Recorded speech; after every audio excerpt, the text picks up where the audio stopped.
जय भीम, जय भीम। मैं सबसे पहले तो उन माताओं का और उन बहनों का तहे दिल से उनको सलाम करता हूँ कि जिन्होंने बहुत कष्ट उठाए और अपनी औलाद को ऊंचाइयों पर हायर एजुकेशन देकर उनको वकील, डॉक्टर, इंजीनियर और भी जो भी ऑफिसर्स बनाए। ये दौर तो ऐसा है कि एजुकेशन बाबा साहब कहीं सदियों से जो मनुष्य मूर्ति के अंदर बहुत सारी ऐसी बातें हैं कि जो जंजीरें डाल दिए थे कुछ बिछड़ी जाति जमाती के ऊपर, तो वो जंजीरें हटाने के लिए बहुत जनों ने और बहुत दौरों में भी बहुत एक से एक नेता एक से उस दौर में भी पैदा हुए होंगे, लेकिन उन्होंने बम, गोला, हथियार, बंदूक से नहीं हटा सके। बाबा साहब ने कलम की ऐसी ताकत बताए कि सिर्फ जब संविधान की घटना लिखे तो एक ही झटके में उसको सारी जंजीरें चकनाचूर कर दिए। और वो लोग आज भी परेशान हैं। उनके बाप दादाओं ने तो संविधान नहीं लिखा और ना लिख सकते थे। विश्व रत्न बाबा साहब ने संविधान की रचना रचे और हमें इतना प्यारा संविधान दिए कि सबका साथ और सबका विकास संविधान ने दिया। बट ये दौर ऐसा चल रहा कि वो उनके बाप दादाओं ने तो लिख भी नहीं सकते थे संविधान और सोच भी नहीं सकते थे वो जो संविधान का विरोध करते, और आज के दौर में वो ऐसा बताना चाहते बार बार कि हम संविधान हटा देंगे, हम संविधान हटा देंगे। वो संविधान के दुश्मन हैं। इन्होंने गायकवाड़ सर ने एक बात बताई कि मैंने निवडणूक आयोग से बहुत फाइट करा और फाइट करके लास्ट में बाबा साहब के नाम पे पार्टी रजिस्टर्ड कराया। निवडणूक आयोग का उन लोगों का भी यही कहना था कि तुम खुद के नाम पर क्यों नहीं रजिस्टर कराते, तुम टीपू सुल्तान के नाम पर ले लो ना। तो मैंने कहा नहीं, मुझे बाबा साहब के ही नाम पे चाहिए। क्यों चाहिए? क्योंकि ये दौर जो चल रहा, ये दौर के अंदर बहुत सारे ऐसे हो गए कि जो संविधान के दुश्मन हैं, उनके सीनों के अंदर संविधान के वास्ते मिटाना पनप रहा है। मेरा ये कहना था कि बाबा साहब की जो विचारधारा है, बाबा साहब ने रियल में सबका साथ और रियल में सबका विकास करे थे। और बाबा साहब को मैंने अच्छे से पढ़ा, उन्होंने कितनी तकलीफें, कितना कष्ट उठाकर एजुकेशन हासिल करे और करके यहाँ से हायर एजुकेशन के लिए बाहर गए लंदन, वहां से पढ़कर फिर इंडिया आए, फिर इंडिया में आकर जैसा कि आपको तो सब पता है संविधान की रचना रची गई। और बाबा साहब ने फिर वो जो मनुष्य मूर्ति के और जो भी गंदे उनकी विचारधाराएं थी, वो जो जंजीरों में जकड़ के रखे थे कि कलम का पावर बताए और एक ही झटके में सारे जंजीरों को तोड़ के चकनाचूर कर दिए। तो मैं भी यही कहूंगा सबसे माँ बहनों से कि आप कम खाओ, भले ही एक टाइम की रोटी कम खाओ, मगर अपने बच्चों को हायर एजुकेशन दो, उनको ज्यादा से ज्यादा तालीम दिया करो। क्योंकि बच्चे जो है तो एक पत्थर की मानिंद है, एक चट्टान की तरह। उसको जब तुम छन्नी और हथौड़ी से तराशेंगे तो वो एक मूर्त बन के तैयार होगी। तो उसी तरह बच्चे को तुम एजुकेशन देंगे हायर, तो वो एक मूर्त बन के तैयार होगा और फिर उसका योगदान समाज में और सोसाइटी में ऐसा रहेगा कि वो कुछ भी और क्या भी बन सकता है आगे चल के, और बाबा साहब की विचारधाराओं पे चलकर और भी बहुत कुछ कर सकता। और जब बच्चा बड़ा होकर मेहनत कर जब पढ़कर वो कुछ बनता, तो उसकी माँ और उसके बाप और उसका जो परिवार था जिसने उसको गरीबी से पाल कर अपना पेट काट कर बढ़ाया, तो उनकी मेहनत रंग लाती। और उनकी मेहनत वो जब रंग लाती जब वो कोई पोस्ट पर पहुंच जाता। और बस मैं इतना ही कहूंगा, दो बातें कि अपने बच्चों को ज्यादा से ज्यादा हायर एजुकेशन दिया करो, भले ही एक टाइम की रोटी कम खाओ मगर पढ़ाओ। मेरी आवाज जहां तक पहुंच रही सुनो।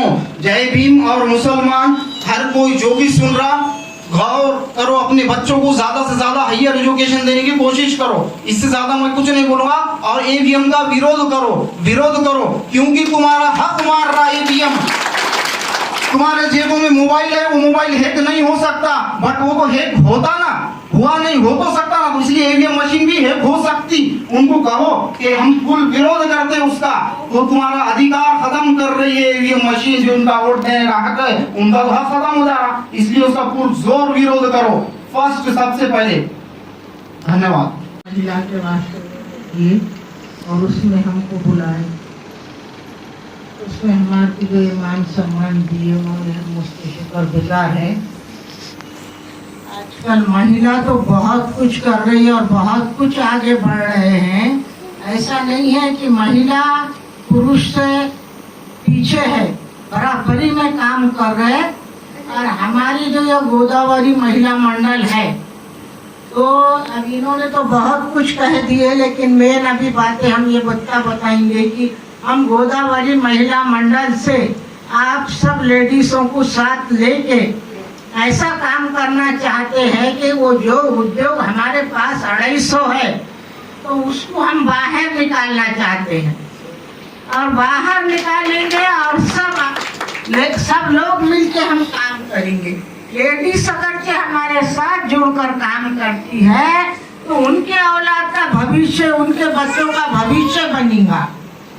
आज इतनी लेडीज ने तरक्की कर ली है और जो महिला जो मुसीबत से मशक्कत से लोगों के घर में काम करके खेतों में काम करके जो अपने बच्चों को एजुकेशन दे के डॉक्टर वकील इंजीनियर बनाए, उनको हमारा सलाम। और ऐसे और कई ऐसे महिला है जो बहुत परेशान है घर के अंदर। उनके आदमी की जो कमाई है, उनके अखराजात उससे पूरे नहीं होते, क्योंकि महंगाई आसमान छूरी।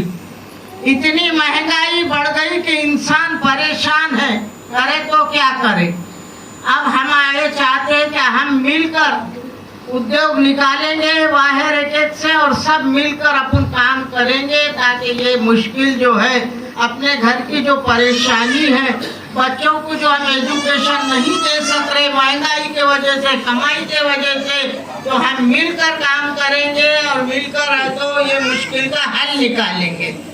आप अगर ये सारे महिला हमारे साथ मिलके काम करेंगे तो हम इंशाअल्लाह जरूर आपका साथ देंगे और आपकी सारी परेशानी दूर हो जाएगी।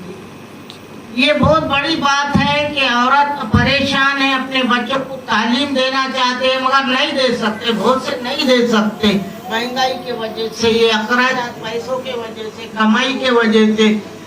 और मियाँ बीबी मर्द जोरू दोनों मिलकर अगर से कमाए तो गाड़ी सही चलती। अब एक इंसान कमाता, उसके ऊपर 10 बैठ के खाएंगे तो कैसा होएगा। अब मैं तो कुछ ज्यादा नहीं बोलना चाहती, यही बोलूंगी कि देखो सब मिलके करेंगे, उद्योग को बाहर निकालेंगे। हमारे गोदावरी महिला मंडल 32 साल से भी ज्यादा होगा रजिस्ट्रेशन करके। आज कितना कुछ नहीं कर सकते हम उस पर, कितने कुछ लोगों का भला हो सकता। आप लोग साथ देंगे तो हम जरूर करेंगे।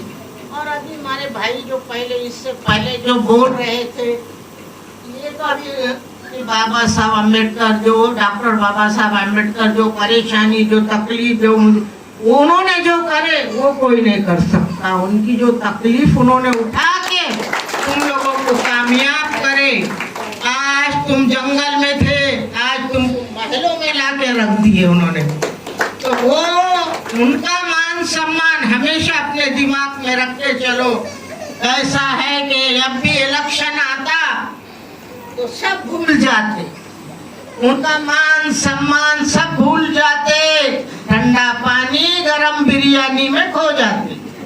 वो मत करो, एक प्लेटफार्म पे आके उनके मान सम्मान को लेके चलो।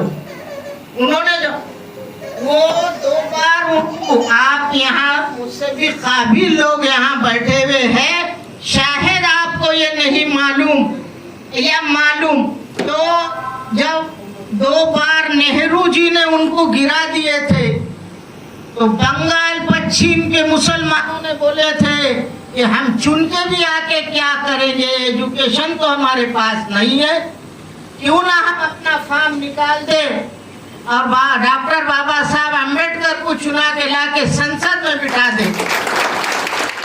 जब उन्होंने अपना फॉर्म निकाला और इनका फॉर्म भरे और खुद दरवाजे पे खड़े रह गए और इनको संसद में बिठा दिए। और संसद में बिठाने के बाद ये देश पे घटना चल रही उनकी, अंदर बैठ के उन्होंने ये घटना बनाए। आज सारा देश मिल के घटना को हटाने की कोशिश कर रहे। तो घटना तो नहीं हट सकती, मगर कोशिश तो चालू है।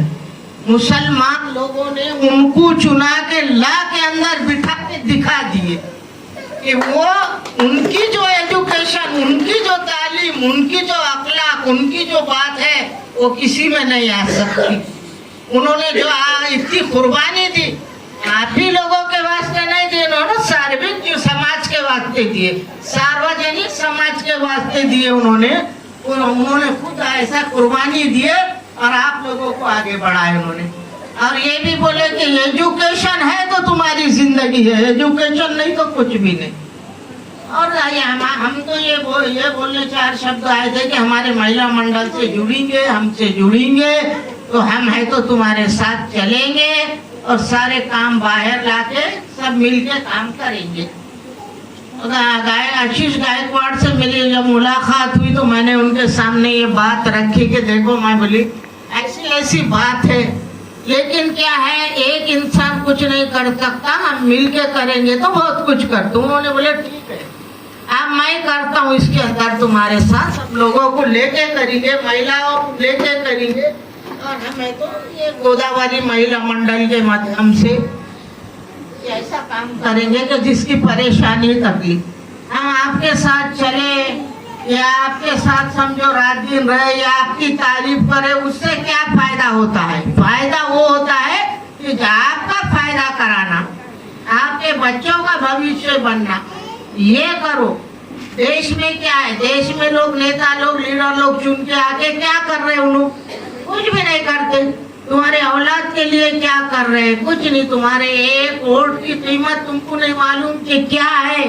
एक वोट पढ़ते प्रधान को गिरा देता तो वो कदर नहीं है आपको अपने वोट की। वो आपके बच्चों का भविष्य है, आपके बच्चों का भविष्य बिगाड़।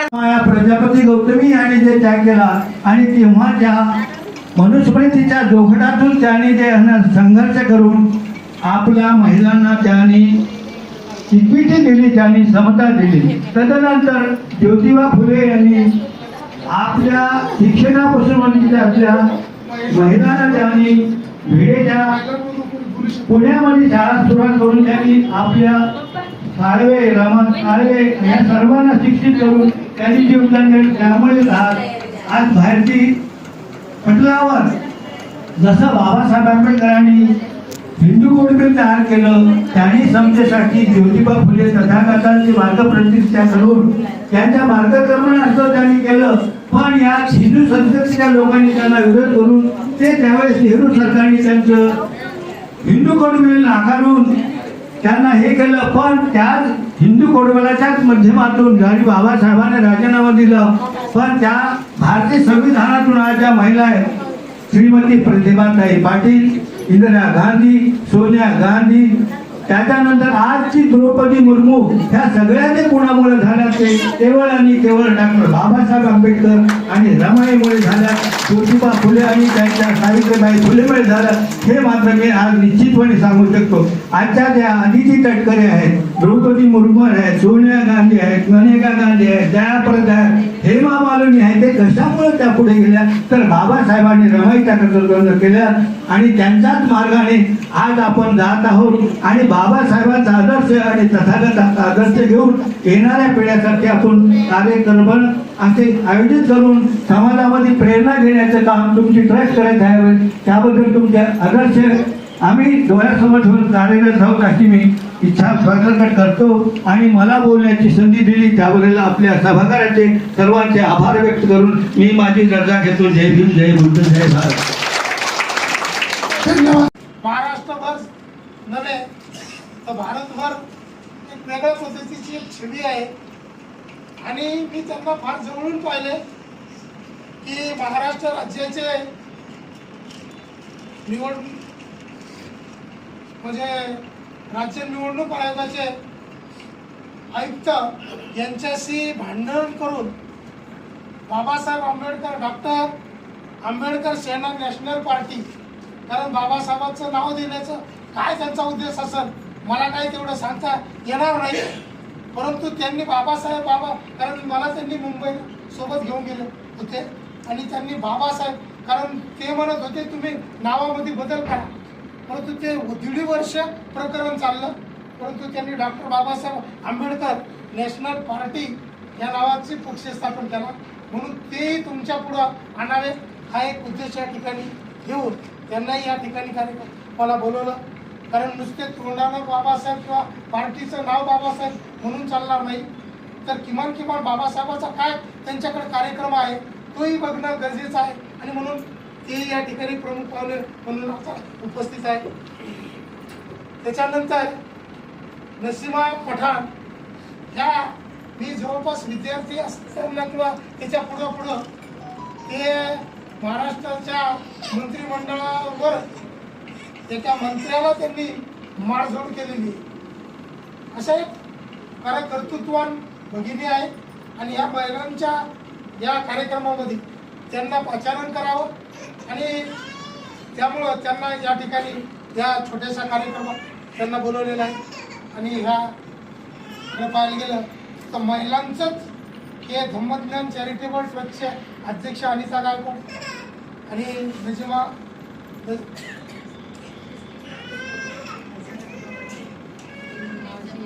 नाजिया पठाण त्यांचं जे हे आलं जे आहे social education and welfare society